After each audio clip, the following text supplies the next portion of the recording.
CJ Peterson, and welcome to The Journey is Real. We talk to real people with real passions who share a real portion of their heart. Today, my guest is Debbie Ausburn, and her passion is, well, we kind of titled it Stepping into the Lives of Others. So thank you for coming on today, Debbie. Thank you very much. I appreciate the opportunity. Well, you have quite a background. Would you please share with my listeners, how your background combines with the title of the podcast? Okay. Well, I am a social worker turned lawyer, and my passion in my legal work has been working with youth serving organizations because that harkens back to my work as a social worker. And that's my practice, is defending and advising youth serving organizations.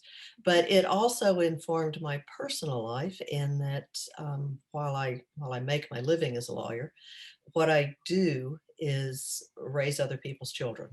I've been a foster parent, and then most recently and currently a step parent. And so I joke that I've never had biological children, but I have collected 7 children and 10 grandchildren over the years. Congratulations. I was a youth leader for 18 years. I couldn't have children of my own either, so I get the concept. Right. There's a couple of kids who I've been mentoring for years, and Right. I call my kids and they call me their bonus mom or Exactly. Yes. And yeah, it's fun. So you have had a life full of love then, obviously, raising 7, and you said how many grandkids? 10 grandkids. That's a lot of kids. So I'm sure you've had a lot of stories through the year. Would you mind sharing a few of those stories with us? Well, there's several that probably the one that most relates to what you and I are talking about, which is stepping into other people's lives, is shortly after I married, my husband had custody of his 2 younger kids. His 3 older kids were already adults and out of the house. And so the question came up of his ex-wife wanted custody of the kids and wanted them to move in with her. And so we were trying to figure out what the kids' view on that was. And of course, our youngest son had no intention of saying anything that sounded anywhere close like he was taking sides or playing favorites or expressing an opinion. That puts him in a very, very difficult position. It was very difficult. And we weren't trying to make him pick sides. We just wanted to know his thoughts. Mm-hmm. And so my husband phrased it at one point, said, well, let me ask it this way. If you had a magic wand, what would your life look like? And without hesitation, our son said, well, if I had a magic wand, you and mom would be back together. And then he paused and got this anxious look on his face and turned to me and said, no insult, Debbie, you and the dogs would be right next door. And so I have hung on to that. Now, understand that child and I had already bonded. Mm-hmm. We bonded closely before I married, and we did, and we still do adore each other. So what he was talking about had nothing to do with me. Mm-hmm. It was just that I had stepped into his life, and I was not the person who was supposed to be there. Right. His biological mom was supposed to be there, and through circumstances beyond his control, she couldn't be. And if he had a magic wand, that would all be fixed. I mean, ideally, when there's a situation of a divorce, the kids are torn. They're like, well, which parent do I support? They feel like they have to choose, and they really don't, because that child is half of each one of the parents. Right. Really breaks my heart is when one parent pits the kid against the other, and it's like, half of that child's DNA is that other parent. You really cannot do that without hurting the child. Right. And it's hard to avoid that when, as in the situation that I described, we weren't trying to make anybody pick sides. We just wanted to know if he had a preference as to what we should do. We had a situation that we had to respond to, and we wanted his input before we responded to it. So we have to be very sensitive of all the situations where we come at it with the best of motives, but they still look at it. And I found that as foster parent too. In many respects, I was a single foster parent, and just sort of seasons of my life. I was in my 40s before I finally slowed down long enough to fall in love and get married. And so I spent the time years before that as a single foster parent. And I ran into the same thing. Again, these kids had a history before I dropped into their lives. And there were many, many times I wanted to explain to them the bad patterns their biological parents had, not because I wanted to be the savior or the friend or the good mother or anything like that. I just wanted them to break that pattern Mhm. and not do the same things, and to understand the difference between their parents' stuff and their stuff. And the And choices that it they make and the consequences that they have. And yeah. exactly, but it was incredibly hard, and I learned to just keep my mouth shut unless the kid asked for my opinion, Mhm. because most of the time, whatever I said, they were going to interpret it as asking them to choose sides, and that wasn't my intent at all. And some kids, again, it depends on developmentally where they are. It depends on why they were moved out of their biological family. Some kids can differentiate between loving their parents and approving of their parents, and other kids can't. Yeah. Now, on the journey's road, we like to talk about the journey, what brought you there. So, what made you take that leap into being a foster care, especially as a single mom, in essence? What Yes. made you make that leap? Well, it was because of my background, as well. I guess it goes back to I grew up in a normal functioning family. My parents were heavily involved in the youth program at our church, and became very involved in working with at-risk youth. My mom eventually, her career led her to working in the financial department of a juvenile detention center, and we did a lot of volunteer work there on the weekends. So when I came out of college, it was just sort of a natural progression to go into being a social worker and doing that full time. My official job was probation officer in the juvenile court of one of the counties in Metro Atlanta, but the job itself was essentially being a social worker. And when I A hefty, burned, go yes, that's ahead. a hefty challenge.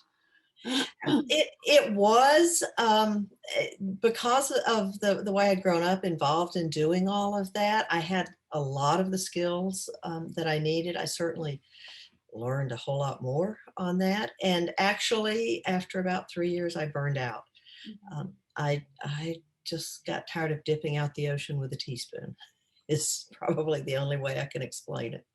And so law school was my refuge from that, but I never completely lost those impulses. So when I got through, even in law school, I worked as a house parent for a juvenile for a group home for teenage girls in foster care, and worked just did a lot of volunteer work. So whenever my I got out of law school and my job had more or less stabilized, I still had those impulses to help and to serve and to do something.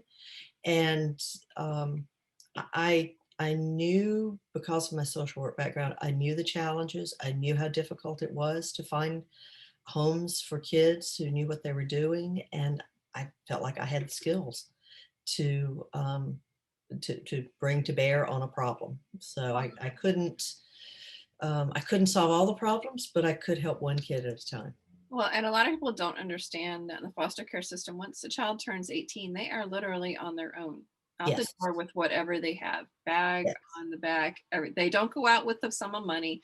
They don't go out with anything unless a family has already taken them in and kind of taken them under their wings. They're on their own. right. Some states will allow them to stay up till a certain age until they finish school, which is a relatively new development. Thank goodness most states at least let kids finish finish high school. Mhm. But even in those states, it just delays the reckoning until the day of graduation, Mhm. and that's when they're out the door, and they really have to depend on the the good nature and good heartedness of their foster parents and the nurturing nature and the financial resources Yeah, that's if they even have foster parents. if they even have foster parents. Yeah, there Yes. are many kids out there, kind of above the age of adoption is the term that they use, and or the unadoptable age. To me, that's the age to actually adopt them because that's the age that they are mentally making choices that will literally affect the rest of their lives.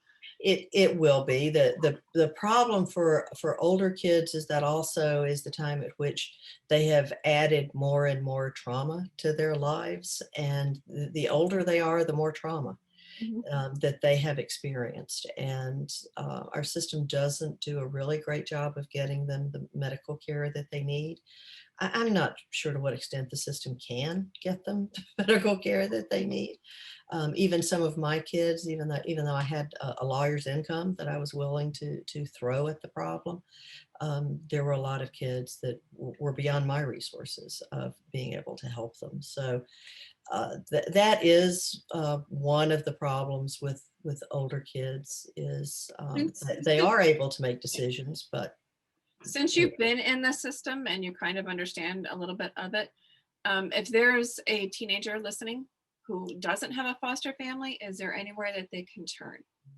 there are organizations, thank goodness, that are out there. I cannot remember any off the top of my head. I can send them to you later. But there are organizations that are beginning to realize it and that are working towards finding mentors Mhm. for children who age out of the foster care program.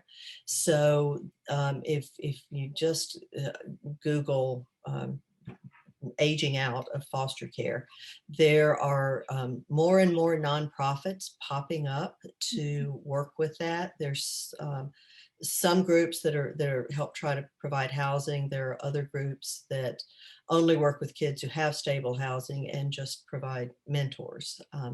Actually, my husband and I are looking seriously now that all of our kids are out of the house, and we're looking at what our next service project is. Mhm. And we're at the season and stage of our life where I really like my empty nest, and I don't really have the energy to take on a child full time anymore. And it takes a lot of emotional It energy. it does, it does. But we are seriously looking at the mentoring Mhm. because that would be a level of help that we could do. The other thing that I know from experience that foster families need, and I actually started out my career doing respite care, Mhm. which is just taking kids on the weekends or for short periods of time to give their foster family a break and help extend the foster family's resources. So just give them a weekend out of town, and that helps. It gives the foster family a break, and it also gives the foster child a stable placement for the weekends. So makes them feel like they're still part of the family, but that they have a You're going on person they know vacation on a this regular basis. weekend, sort of thing. Yes, yes, exactly. It's like every weekend, every second weekend, every first weekend of the month, whatever. There's a structure to it that helps the kid. Good. Well, you've taken a lot of your experience and you've taken a lot of the different stories and you've kind of combined it all into a book, Raising Other People's Children. Can you tell us a little bit Right. about that? Yes, it's raising other people's children, and it's the story of what I learned as a foster parent and a step parent, and actually what foster parenting taught me about step parenting. So it is useful for both foster parents and step parents because there are so many similar principles that I learned, and fortunately, I had already made most of my mistakes with my foster kids. Yeah. So my job as a step parent was much easier. And the some of those principles, like the well, with that story with my youngest stepson, I knew already that I was not the person who was supposed to be in his life, and that was okay. Mhm. That we could still have a good relationship, and the the principle that commitment is stronger than love, Mhm. and that we have to have a one-way commitment to our kids. And then another thing that I'm very passionate about, because I have seen this with step parents, is the statistics for second and third marriages are just really awful. Somewhere between 60 to 70% of them break up, according to some studies. And the most commonly cited reason is because the step parent can't get along with the kids. And I just think that you have to go in with a commitment, not just to the relationship, but to the family. Mhm. But your marriage has to be the top priority, because if there's one thing that our kids need, it is to see how a working, they need to see a functioning relationship from the A inside. healthy, yeah, a healthy Healthy. functioning relationship. Yes, yes. And that is, I don't, I never apologize for being a single foster parent, and I'm a big fan of single foster parents. Mhm. But I was never able to show my foster kids a functioning marriage from the inside because I wasn't married. Mhm. So that was, we all as parents have weak spots, and that was just one that I was not able to show my kids. And I I think mean, it's, it's a two-way thing. It's a yin and yes, a yang. Each parent brings something different. When you're right, dealing with blended families, the step parents bring in something different.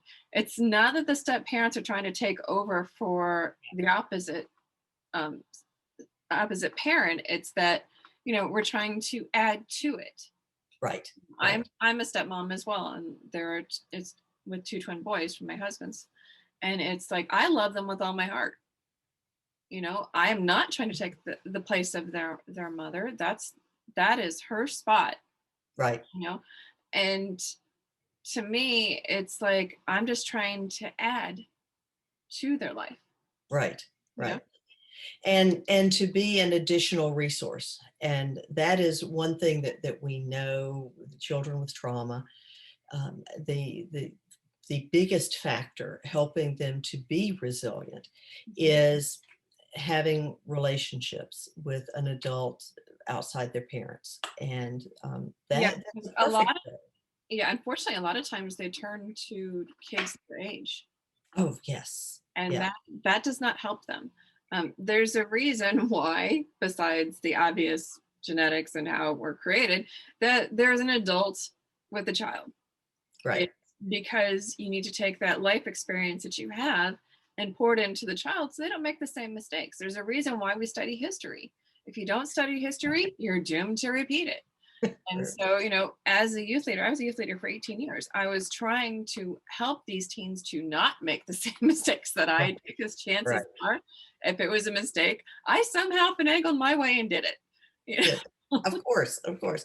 But as I'm sure you discovered with working in 18 years, um, most of the kids don't listen to us right Well, away. yeah, Um, they don't care what you know till they know that you care. right, right. That's And always been the way that I've done it. And right. uniquely, in all the different youth groups I've been in, it's the troublesome pups that always seem to be, we always seem to click. Yeah, those were the ones I was always drawn to. And I love it because they're the ones that need the most guidance. It's not Right. the popular kids, it's not the kids in the stable homes, it's the other ones that actually need the guidance more. And they're usually the ones who've suffered a lot of trauma, and we're only now beginning to understand how trauma affects kids and affects their ability to respond, and that what we used to call, or sometimes still do call, a bad attitude or stubbornness is really just a trauma response that the kids have, they can't control, and they can learn to control Yeah, it. or they're trying to control something in their life because they have no control whatsoever.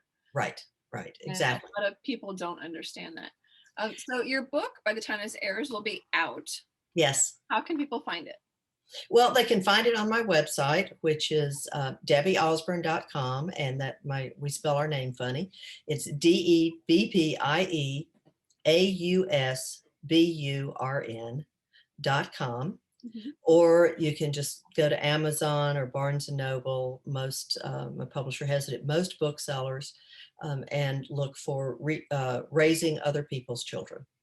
Awesome. Well, I love the concept and I love that you're sharing your well-earned experience and life experience. And thank you for showing us today as well. We have about 2 or 3 minutes left. Is there anything you'd like to add? I think the only thing I would like to add is for anyone who's contemplating doing this, or anyone who's already found themselves involved in this. This working with raising, parenting other people's children has undoubtedly been the most challenging and difficult thing I've ever done in my life, but it has been the most rewarding thing that I've ever done. And if I can do it, then anyone can. Awesome. Well, thank you so much again for being on. For those interested in finding Debbie online, again, you can find her at debbieausburn.com. That's DEBBIEAUSBURN.com. And thank you all for listening to The Journey is Real, where we talk to real people with real passions who share a real portion of their hearts. I'm CJ Peterson of cjpetersonwrites.com. Until next time.